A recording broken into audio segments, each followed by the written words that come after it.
Guys, जब मैं school time पर था तो मेरे मन में भी ये सवाल आता था कि आखिर सरकार पैसे छापती कैसे है, और जब सरकार पैसे छापती है तो ये सब तो गवर्नमेंट के हाथ में है, तो गवर्नमेंट अनलिमिटेड नोट छापकर सबको अमीर क्यों नहीं बना देती।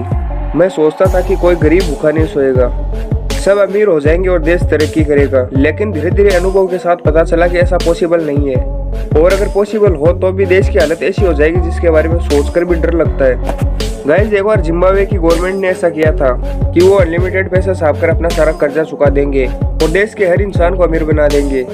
लेकिन उन्होंने जब ऐसा किया तो देश की हालत कुछ ऐसी हो गई जो आप इस तस्वीर में देखकर पता लगा सकते हैं। आपको लग रहा होगा कि ये बच्चा इतने सारे पैसों से क्या खरीद रहा होगा, लेकिन आपको बता दूं कि ये सिर्फ एक ब्रेड का पैकेट खरीदने जा रहा है, वो भी इतने सारे पैसों से। वहाँ पर हर छोटी से छोटी चीज इतनी ज्यादा महंगी हो गई कि वो सारे के सारे छापे गए पैसे किसी काम के नहीं रहे। इसका मतलब साफ है कि अगर गवर्नमेंट अनलिमिटेड पैसा छापती है तो उसका नतीजा यही होगा, देश में अनलिमिटेड महंगाई और पैसों की कोई वैल्यू नहीं रहेगी।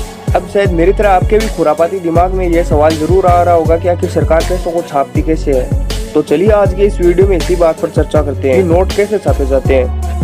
लेकिन इससे पहले आप वीडियो को लाइक करके चैनल को सब्सक्राइब करके बेल नोटिफिकेशन को ऑन कर ले, ताकि कोई भी आप नॉलेजेबल वीडियो मिस ना कर सके। सबसे पहले कॉटन के बड़े बड़े बंडल्स फैक्ट्री में आते हैं, फिर इन कॉटन के बड़े बड़े ब्लॉक्स को प्रॉपर तरीके से मैश कर दिया जाता है। कॉटन के प्रॉपर तरीके से मैश होने के बाद उसे पेपर तथा पानी के बड़े बड़े ड्रम्स में फेंका जाता है, ताकि इनसे बनने वाले नोटों में जान आ जाए और उसकी स्ट्रेंथ बढ़ जाती है। अब उसमें से सारे पानी को निकालने के बाद इसे एक मशीन में डाला जाता है, जो कि सारे मिक्सचर को दबा दबा कर पेपर बना देती है।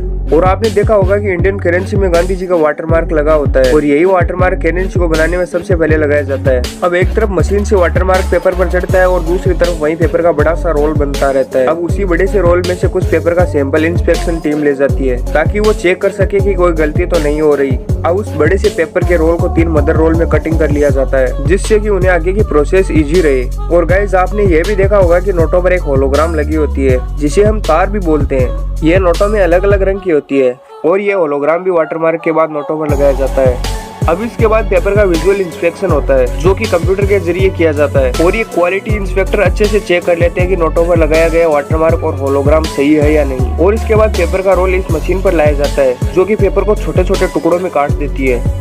और इस प्रोसेस के बाद पेपर्स के रोल को प्रिंटिंग एरिया में भेज दिया जाता है। जब प्रिंटिंग एरिया में रोल पहुंचाया जाता है, तब वर्कर्स उन पेपर्स को उठाकर प्रिंटिंग मशीन में डालते रहते हैं, और प्रिंटिंग मशीन भी एक एक करके पेपर को आगे भेजती रहती है। प्रिंटिंग सेक्शन में भी नोट 3 तरह की प्रिंटिंग से होकर गुजरते हैं।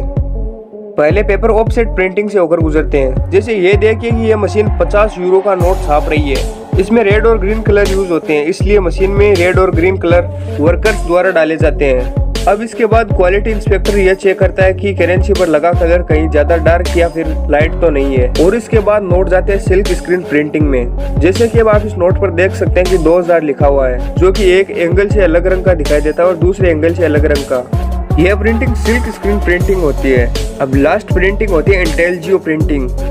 इंटेलिजियो प्रिंटिंग में नोट के ऊपर टेक्सचर प्रिंट किए जाते हैं, जिससे नोट के हाथ लगाने पर पता चलता है कि नोट पर कुछ लिखा गया है, जो टेक्सचर इंटेलिजियो प्रिंटिंग में लगाए जाते हैं। अब इसके बाद नोटों को कटिंग मशीन में भेज दिया जाता है, जहाँ पर नोटों को प्रॉपर साइज में काट दिया जाता है। और फिर पैकेजिंग के बाद नोटों को बड़े बड़े कंटेनर्स में अलग अलग बैंक्स में भेज दिए जाते हैं, और जो नोट खराब हो जाते हैं उन्हें आगे RBI बैंक के पास भेज दिया जाता है। उसके बाद कटिंग करवा के उसमें ही नोट वापस छाप दिए जाते हैं। इस कमेंट सेक्शन में कमेंट करके आप अपने सवाल हमसे पूछ सकते हैं, और वीडियो को लाइक करके चैनल को सब्सक्राइब कर लें।